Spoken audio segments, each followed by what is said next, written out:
It was a busy morning, one of those mornings where the world feels like it's running faster than your thoughts.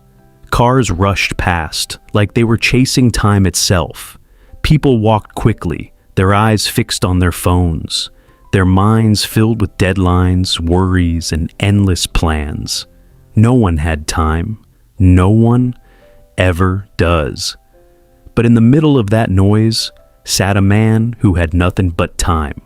An old man.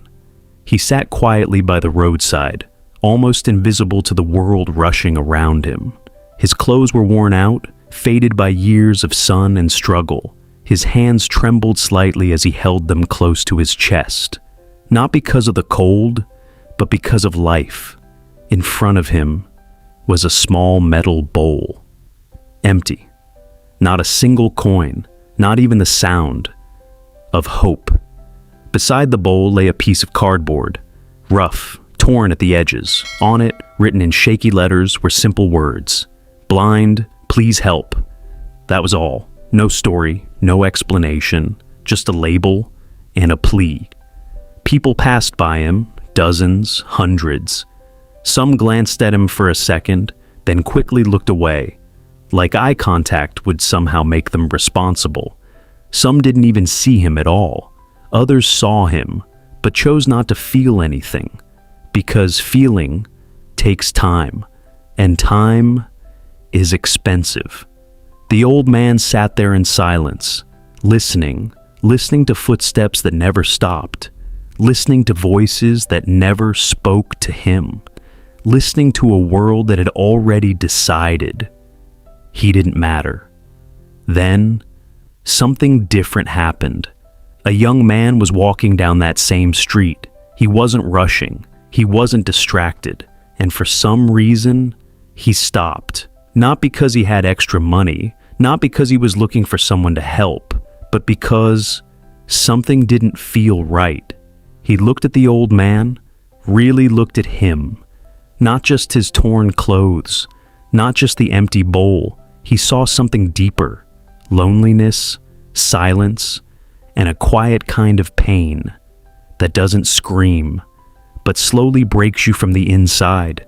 The young man's heart tightened. He looked around. So many people, so much movement, so much life. Yet, this man was completely alone in it. How is this possible, he thought. How can so many people pass and not one stop? He walked closer.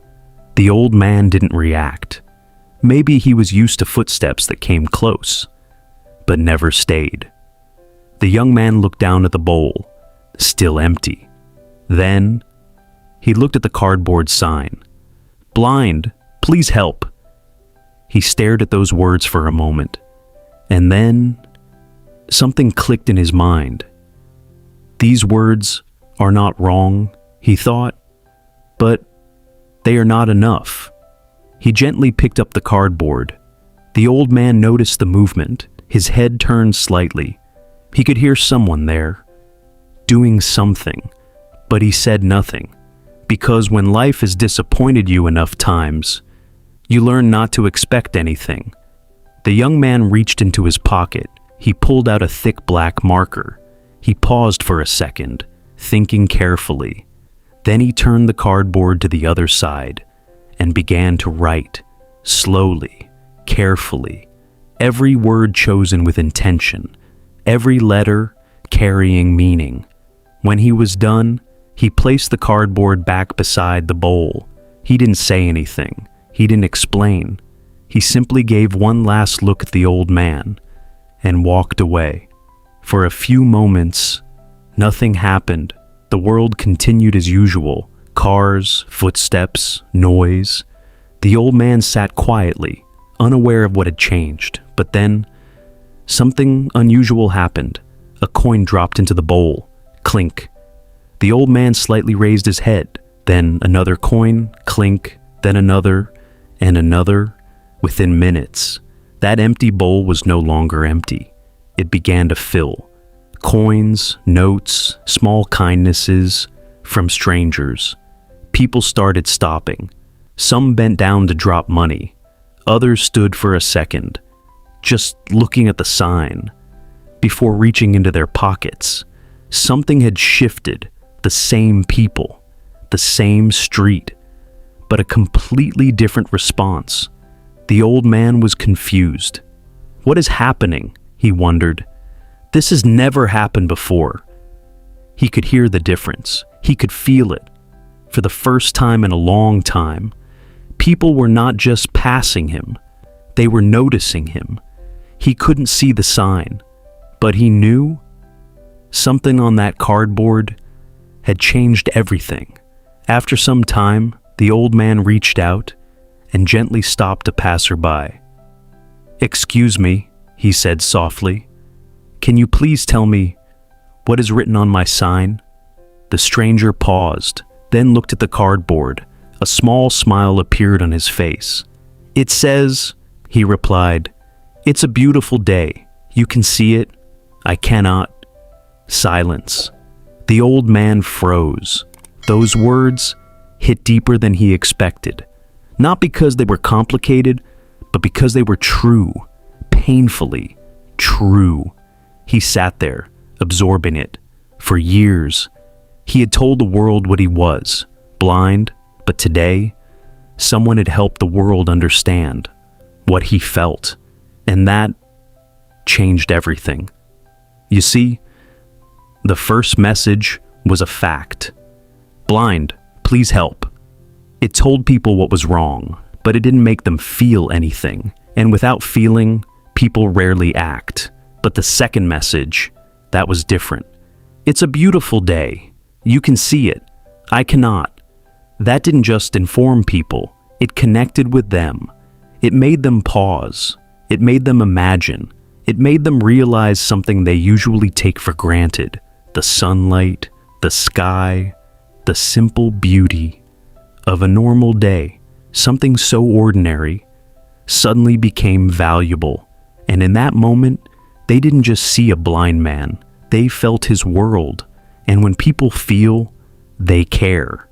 And when they care, they act. That young man didn't give money. He gave something far more powerful. Perspective. He didn't change the situation. He changed the way people saw the situation. And that changed everything. Now think about this. How many times have we spoken but not been heard? How many times have we tried to explain ourselves, but no one understood? Not because people didn't care, but because the message didn't connect. Words are powerful, but only when they are used the right way. That old man didn't change. The street didn't change. The people didn't change. Only the words changed. And yet, the result was completely different.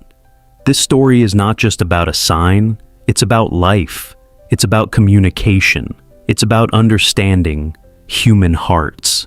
Because every day, we are all holding invisible signs. Through our words, our expressions, our actions, we are constantly telling the world who we are and what we need. But the real question is, are we saying it, or are we making people feel it? Moral of the story: your words are not just sounds, they are bridges. They can build connection or create distance. They can inspire action or cause indifference. So choose your words carefully, because sometimes a simple change in words can change an entire world. And that is the power of words. Imagine the wisdom in words.